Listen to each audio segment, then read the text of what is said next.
Hi, my name is Natalie, and I enjoy a variety of different types of crafts. Today I would like to show you a double envelope that I would use most likely in a journal or a junk journal as I was making it. The sticker on the front of this is a printable that I got from Hither and Yon, and the same with the pocket on the back there. So you can see here as I open it up that's an envelope on both sides. So the way that I would use this would be inside a signature, either between the pages, like this, so that as you flip through the pages of your journal, you would have an envelope on one side, and then a few pages later you would have an envelope on another side. Or you could also put it in the center of a signature, so that you would have, as you sewed your signature together, you would have just a double envelope on both sides. I would suggest that you make sure that your stitching for your signature goes through at least in two places so that it doesn't tilt in the middle of your book. Preferably 3 places would make it much better. So here's what we're going to use. I have an envelope punch board, and as you can see on my envelope punch board, there's a very large envelope that uses an 11 by 11 size paper. It's 5.5 inches wide by 8.5 inches finished. And what I've done here is taken a 12 by 12 sheet of paper and already cut off 1 inch from two sides. One from the bottom, one from a side. So according to this punch board, I want to punch at 4.5 inches.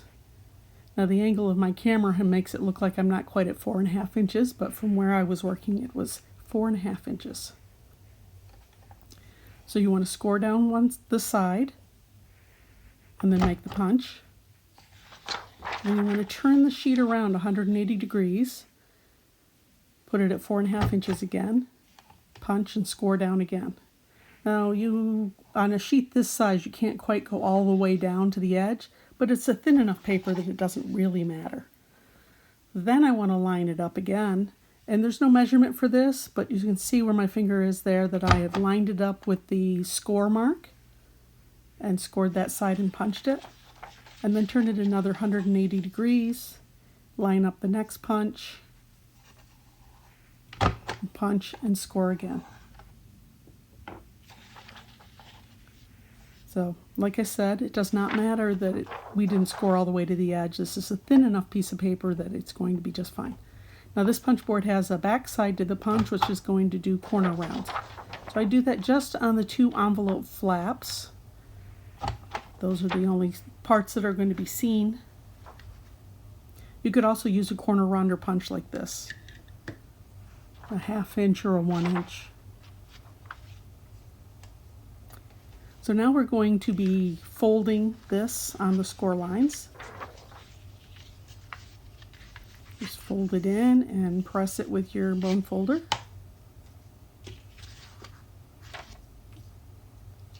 I thought I had a little piece of something underneath there, a piece of grit or something that might poke a hole in my paper, but there wasn't anything there.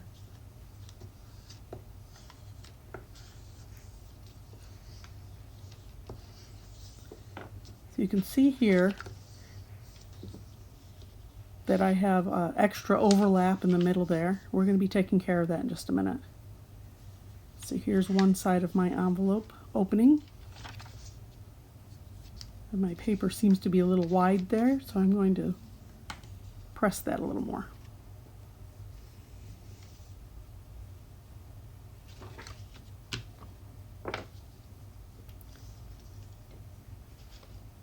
So for the center flap there where they meet in the middle, I'm going to reduce that bulk a little bit.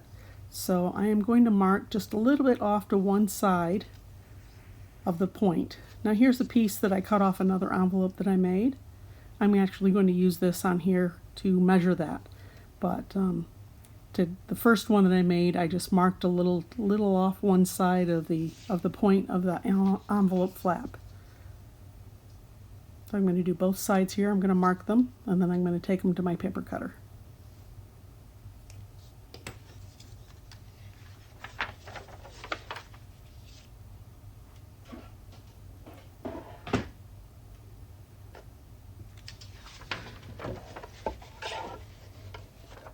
my paper cutter, what actually ends up happening is I end up lining up the folds on one of the measurements there. Doesn't matter what measurement it comes out to, whatever it works, but it helps me get it straight.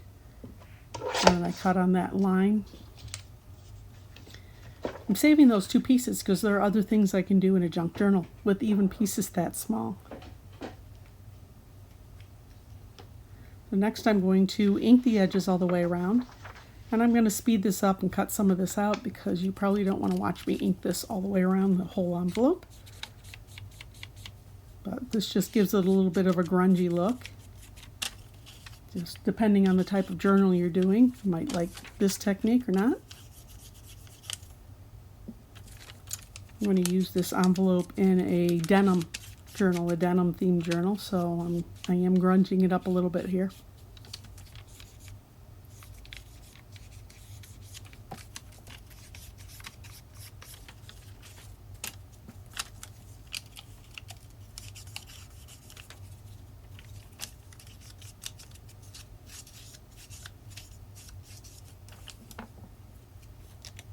Alrighty, so now we come back to the center part there, and we're just going to glue those parts with the overlap, just a thin line of glue here, just to seal the overlap down in the center.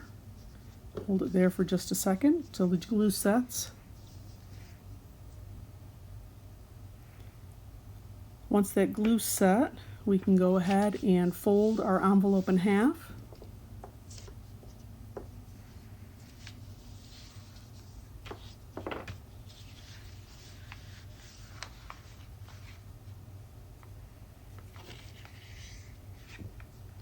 So that it's ready to put inside a signature.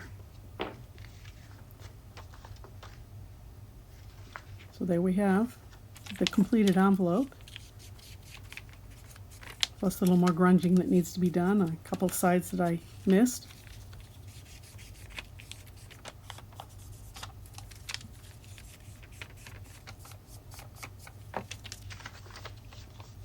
So the size of this envelope will fit, I think it's an A4. That's a 4 1/4 by 5 1/2 inch card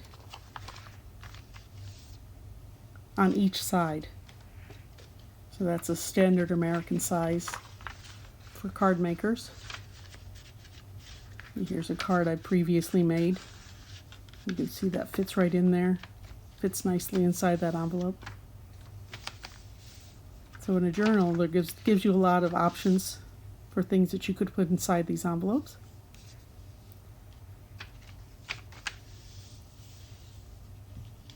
And there it is.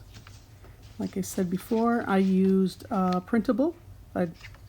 For my other envelope, you could put a tag on it, you could put a sticker on it, you could decorate it with pockets or printables. Here's another page that I printed off. Now these were full pages, and I printed 4 per sheet, so it made it the right size for a project like this. So the pieces that I have left over, I'm going to use possibly for the journal itself. You can, if you have a tab punch or a tab die cut like I have here, you could make tabs with it. This is a topper to a tag. It folds in half, has a hole on each side to go over the top of a tag. And I think I have another die cut here for a tab.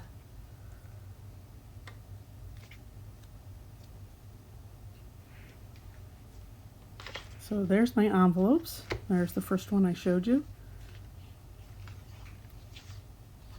All made and ready to go into a junk journal. Thanks for stopping by. I appreciate you stopping to see my videos. Have a good day. Bye-bye.